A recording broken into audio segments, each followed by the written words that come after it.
चीन समेत दुनिया भर में बढ़ रहे कोरोना के बढ़ते मामलों के बीच भारत सरकार भी एक्शन मोड में नजर आ रही है। सरकार ने भी कोरोना पर एक समीक्षा बैठक बुलाई। केंद्रीय स्वास्थ्य मंत्री मनसुख मांडविया कोरोना के बढ़ते मामलों के मुद्दे पर बैठक करेंगे और सलाह मशवरा करने जा रहे हैं। सरकार का जोर इस बात पर रहेगा कि समय रहते संक्रमण से बचाव की तैयारियां पूरी हो जाएं ताकि पहले जैसी स्थिति न बन सके। सरकार ने कहा है कि इस मामले में पूरी एहतियात बरती जा रही है। चीन से आने वाले कोविड खतरे को देखते हुए केंद्र सरकार ने राज्यों को अहम एडवाइजरी जारी कर दी है। केंद्र सरकार ने सभी राज्यों को चिट्ठी भेजकर कोरोना के सभी पॉजिटिव मामलों की जीनोम सीक्वेंसिंग कराने को कह दिया है। चिट्ठी में कहा गया है कि जापान, अमेरिका, दक्षिण कोरिया, ब्राजील और चीन में कोरोना के मामले अचानक बढ़ गए हैं। इसलिए कोरोना के पॉजिटिव केसों की जीनोम सीक्वेंसिंग कराई जानी अनिवार्य होनी चाहिए, समय रहते इसकी जानकारी मिल सके। चीन समेत दुनिया के तमाम देशों में कोरोना ने फिर से पैर पसारने शुरू कर दिए। दुनिया में पिछले एक हफ्ते में कोरोना के 36 लाख मामले सामने निकल कर आए। वहीं इन 7 दिनों में 10,000 लोगों की मौत भी निकलकर सामने आई। चीन के अलावा अर्जेंटीना, ब्राजील और जापान में बहुत तेजी से केसेस बढ़ रहे हैं। चीन में कोरोना संक्रमण से हालात बेकाबू हो चुके हैं। खबर है कि वहां अस्पतालों में बेड की कमी हो चुकी है। डॉक्टर्स और नर्सिंग स्टाफ की कमी के साथ साथ दवा पर भी संकट गहराने लगा है। ये जानकारी चीन के अपने अस्पतालों में इमरजेंसी मेडिकल सामग्री को 2 गुनी खेप भेजनी शुरू कर दी गई है। आज संसद भवन परिसर में महात्मा गांधी की प्रतिमा के सामने विपक्ष विरोध प्रदर्शन लगातार कर रहा है। कांग्रेस अध्यक्ष और राज्यसभा में नेता प्रतिपक्ष मल्लिकार्जुन खड़गे की अपील पर समान विचारधारा वाली सभी पार्टियां प्रदर्शन में शामिल हुई। कांग्रेस समेत 12 पार्टियां इसमें शामिल हुई। कांग्रेस और कई दल लगातार तवांग में भारत और चीन के सैनिकों के बीच हुई झड़प के बाद इस पर चर्चा करने की लगातार मांग कर रहे हैं। इस बीच कांग्रेस सांसद मनीष तिवारी ने लोकसभा में चर्चा के लिए स्थगन प्रस्ताव का नोटिस जारी कर दिया। हंगामे के चलते लोकसभा की कार्यवाही 12 बजे तक स्थगित कर दी गई।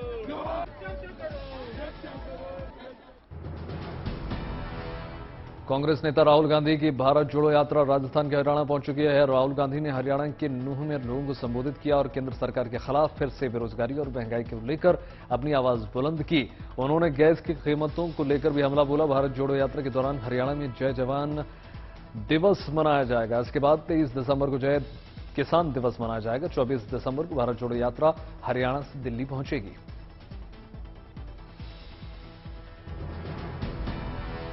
कोरोना के हालात को लेकर केंद्रीय स्वास्थ्य मंत्री मनसुख मांडविया की राहुल गांधी को लिखी चिट्ठी को लेकर सियासत तेज हो चुकी है। चिट्ठी में मांडविया ने अपील की है कि कोरोना के हालात को देखते हुए भारत जोड़ो यात्रा में कोविड प्रोटोकॉल का पालन हो और उन्होंने देश हित में यात्रा को रद्द कर देने की अपील कर दी। इस पर कांग्रेस ने पलटवार कर दिया। पार्टी ने आरोप लगाया कि बीजेपी साजिश कर रही है, लोगों को भटका रही है।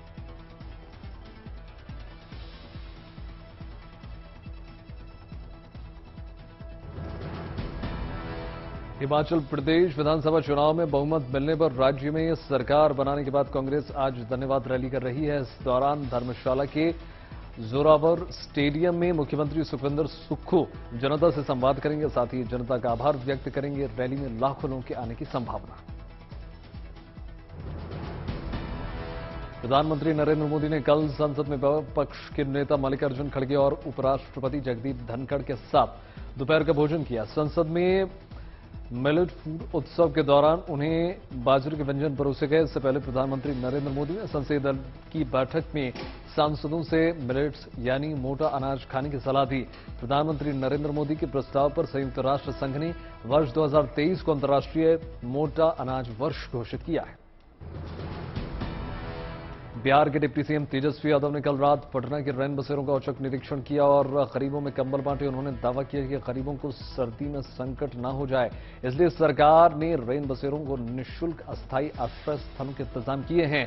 उन्होंने लोगों से बातचीत की और रैन बसेरों की समस्याओं को दूर करने के लिए अफसरों को निर्देश दिए। भारतीय सेना अब चीन से सटी सीमाओं पर और मजबूत कवच तैयार करने जा रही है। रक्षा सूत्रों की माने तो जल्द ही बैलिस्टिक मिसाइल सीमा पर भारतीय सेना की अहम हथियार होगी।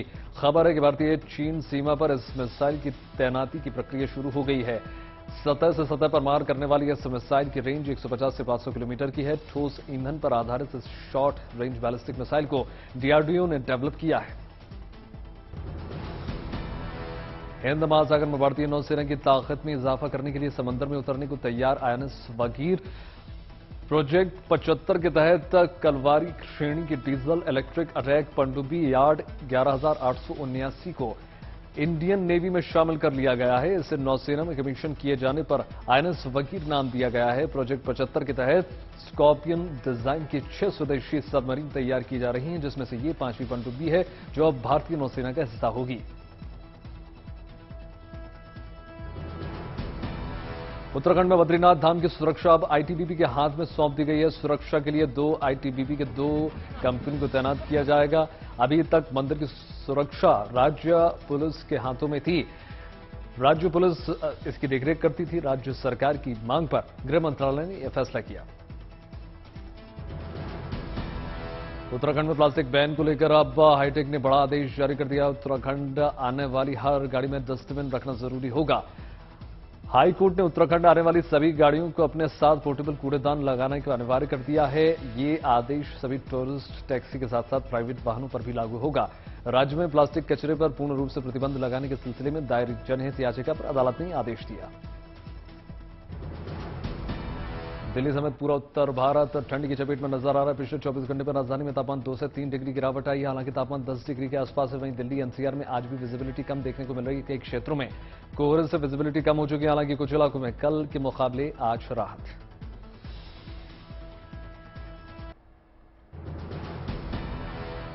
सर्दी और शीतलहर को देखते हुए गाजियाबाद में स्कूलों की टाइमिंग में बदलाव कर दिया गया है। सभी स्कूल अब सुबह 9 बजे से स्कूल खुलेंगे। वहीं उत्तर प्रदेश रोडवेज की रात में बसें चलाने पर रोक लगा दी गई है। नोएडा डिपो से अब रात 9 बजे के बाद कोई बस नहीं चलेगी। रात में चलने वाली बसों की ऑनलाइन बुकिंग भी बंद कर दी गई है। उत्तर प्रदेश की राजधानी लखनऊ समेत उत्तर प्रदेश के अन्य जिलों में ठंड लगातार बढ़ती चली आ रही है। सुबह सुबह ठंड और कोहरे का सिस्टम लगातार देखने को मिल रहा है। मौसम विभाग ने अलर्ट जारी करके कह दिया है कि अगले 2 दिनों तक ठंड और ज्यादा बढ़ सकती है। साथ ही रात में घना कोहरा भी देखने को मिल सकता है। लेकिन जैसे जैसे सुबह का समय बीतता जाएगा वैसे वैसे गर्माहट महसूस होगी। पंजाब में कोहरे के चलते स्कूलों की टाइमिंग में बदलाव कर दिया गया। मुख्यमंत्री भगवंत मान ने कल ऐलान कर दिया कि कोहरे के कारण राज्य के सभी स्कूल 21 दिसंबर तक 21 जनवरी तक सुबह 10 बजे खुलेंगे। उन्होंने कहा कि स्कूलों के बंद होने का समय पहले वाला ही रहेगा। फिलहाल पंजाब में स्कूल सुबह 9 बजे शुरू खुलकर दोपहर 3 बजे तक बंद होगा। उत्तर भारत में कोहरे और धुंध के अगले 1 हफ्ते और लोगों को परेशानी का सामना करना पड़ेगा। मौसम विभाग के मुताबिक अगले 1 हफ्ते पंजाब, चंडीगढ़ और हरियाणा में धुंध और कोहरे की चादर लपटी रहेगी, जिसकी वजह से विजिबिलिटी कई जिलों में 0 के बराबर रहेगी। उसके अलावा अगले 1 हफ्ते तक मौसम खुश्क रहेगा और बारिश के नहीं होने की संभावना जताई जा रही है। इसके अलावा दिन और रात के तापमान में भी अगले 1 हफ्ते गिरावट दर्ज की जाएगी।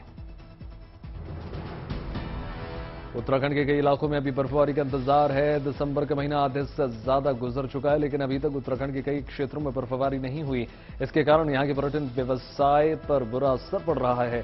रुद्रप्रयाग के प्रसिद्ध पर्यटक स्थल चोपता में पिछले वर्षों तक यहां जमकर बर्फबारी होती है। लिहाजा पर्यटक यहां क्रिसमस और नया वर्ष मनाने के लिए पहुंचते थे, लेकिन इस बार ऐसा नहीं है।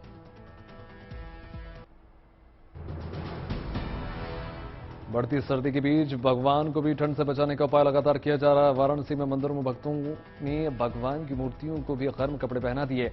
चाहे गोलघर इलाके में प्राचीन सिद्धिदात्री का मंदिर हो या मैदागिन इलाके का संकट हरण शनि देव महाराज का मंदिर या लोहटिया इलाके में राम जानकी का मंदिर या उसके बगल में मौजूद प्राचीन बड़ा गणेश का मंदिर हो, सभी को ऊनी कपड़े पहनाए गए।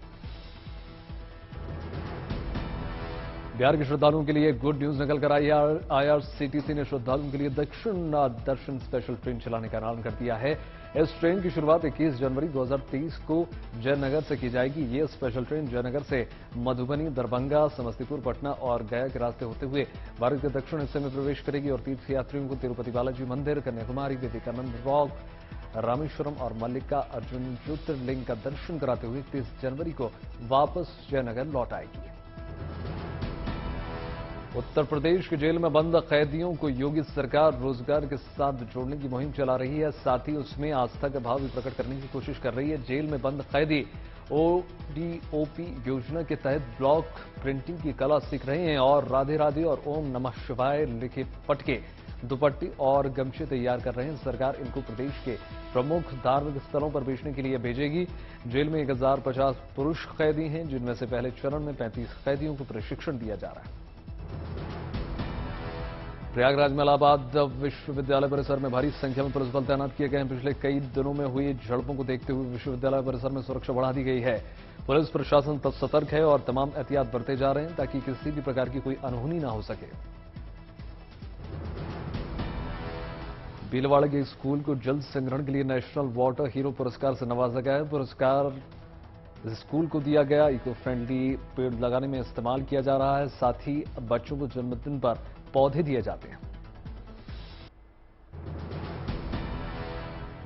दार्जिलिंग से सटे सिलीगुड़ी में भी क्रिसमस की रौनक देखने को मिल रही है। सिलीगुड़ी के बाजारों में क्रिसमस से सजावटी सामानों और तोहफों की भरमार है। बाजारों में अच्छी चहल पहल देखने को मिल रही है। अभी से बड़ी संख्या में लोग खरीदारी के लिए उमड़ रहे हैं। कोलकाता में क्रिसमस को लेकर तैयारियां जोरों पर है। लेक टाउन इलाके में शानदार लाइटिंग देखने को मिल रही है। तरह तरह की रंग बिरंगी लाइट सबका मन मोह रही है। पूरा शहर रोशनी से जगमग है। यहां लोग जश्न मना रहे हैं। दक्षिण भारत में चेन्नई भी क्रिसमस और नए साल के स्वागत के लिए शानदार तरीके से तैयार हो चुका है। चेन्नई में शॉपिंग सेंटर और मॉल में इस सिलसिले में अनोखी सजावट देखने को मिल रही है। खास तौर से बच्चों के मनोरंजन के लिए खास इंतजाम किए गए हैं। जगह जगह झांकियां लगाई गई हैं, जिनका दीदार करने के लिए भारी संख्या में लोग उमड़ रहे हैं। क्रिसमस को लेकर देश भर में धूम देखने को मिल रही है। पुडुचेरी में भी तैयारियां जोर पकड़ रखा है। बाजार गुलजार हो चुके हैं। साथ ही सेंटा क्लॉज की ड्रेसेस भी खूब डिमांड पर है। लोगों की भीड़ इन ड्रेसेस और कन्फेक्शनरी दुकानों पर देखी जा रही है। जम्मू कश्मीर के श्रीनगर में इन दिनों क्राफ्ट सफारी की धूम है। इसके जरिए हैंडीक्राफ्ट और हैंडलूम डिपार्टमेंट कश्मीर की हस्तकलाओं को लोकप्रिय करने के लिए कोशिश कर रहा है। आपको बता दें कि साल 2022 में यूनेस्को की तरफ से श्रीनगर को क्रिएटिव आर्ट एंड कल्चर के शहरों की सूची में शामिल किया गया।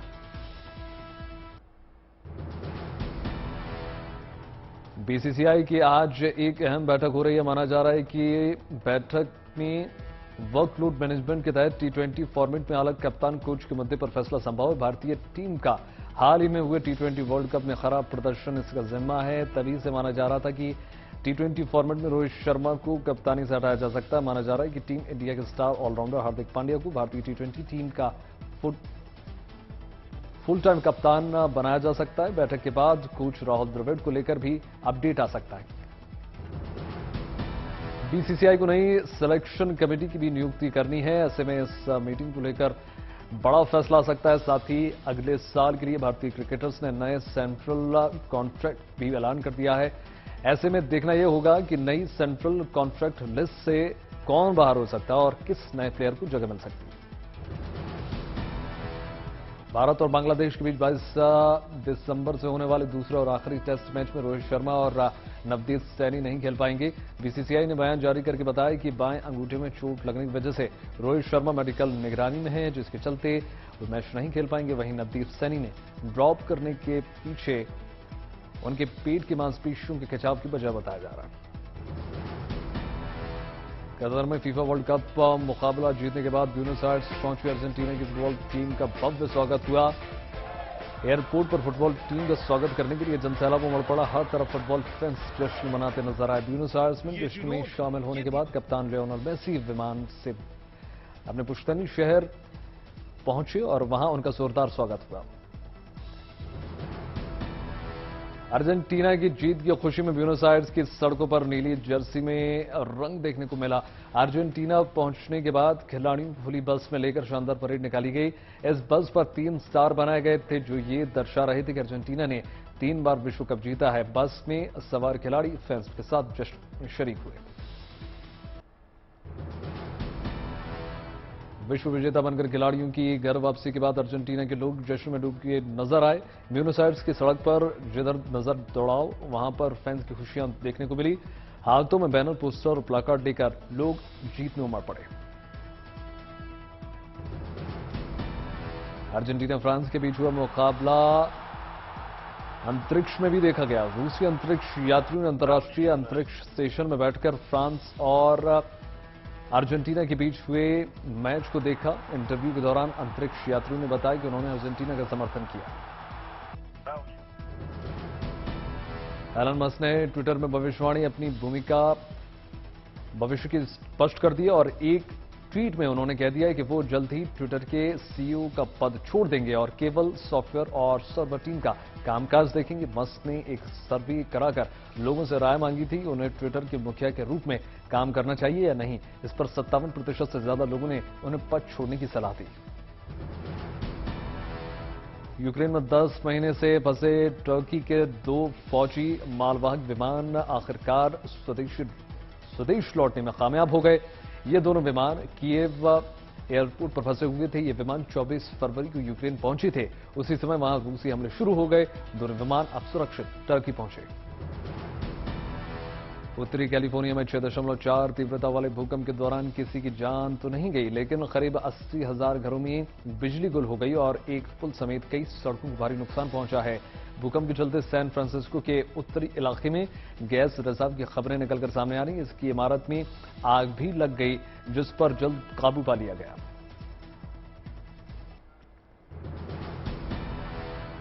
कनाडा में जोरदार बर्फबारी के चलते हालात गंभीर बने हुए हैं। बर्फीले तूफान के कारण कनाडा के वैंकूवर में विजिबिलिटी कम हो चुकी है। इसके चलते इलाके में ट्रैफिक थम सा गया है। आवाजाही पर भी भारी असर देखने को मिल रहा है। इसके विमानों की उड़ानें भी प्रभावित हुई हैं।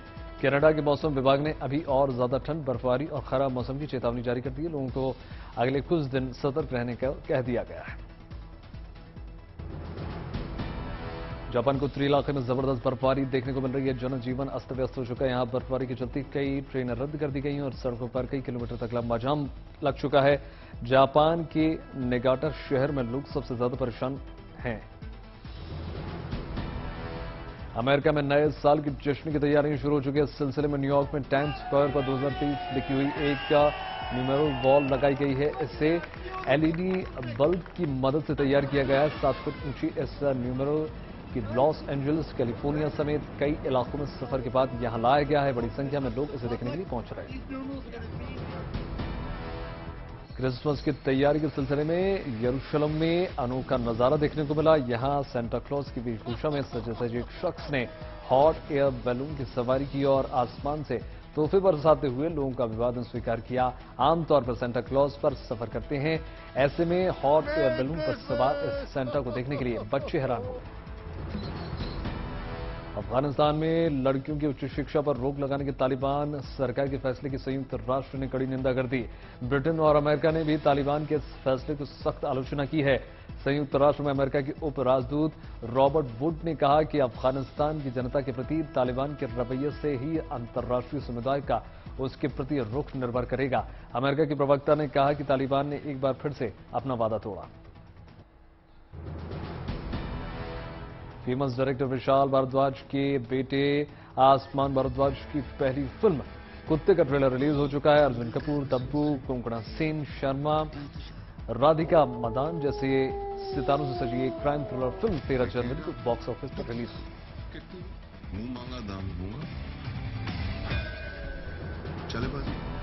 अजय देवगन की अपकमिंग फिल्म भोला से उनका फर्स्ट लुक निकलकर सामने आया। ये लुक अजय देवगन ने अपने सोशल मीडिया हैंडल पर शेयर किया। अजय देवगन और तब्बू स्टार ये फिल्म 23 मार्च 2023 को बॉक्स ऑफिस पर रिलीज होने जा रही है। बता दें कि अजय देवगन ने इन दिनों अपनी ब्लॉकबस्टर फिल्म दृश्यम 2 को लेकर चर्चा में लगातार वो बने हुए हैं। एक्ट्रेस शिल्पा शेट्टी इन दिनों अपने लंदन वाले घर में बच्चों के साथ वेकेशन मनाती हुई नजर आ रही हैं। वहां वो अपनी फैमिली के साथ क्वालिटी टाइम सेलिब्रेट कर रही हैं। शिल्पा ने अपने इंस्टाग्राम पर एक वीडियो शेयर किया जिसमें वो अपने दोनों बच्चों के साथ बर्फ में मस्ती करते हुए नजर आ रही हैं।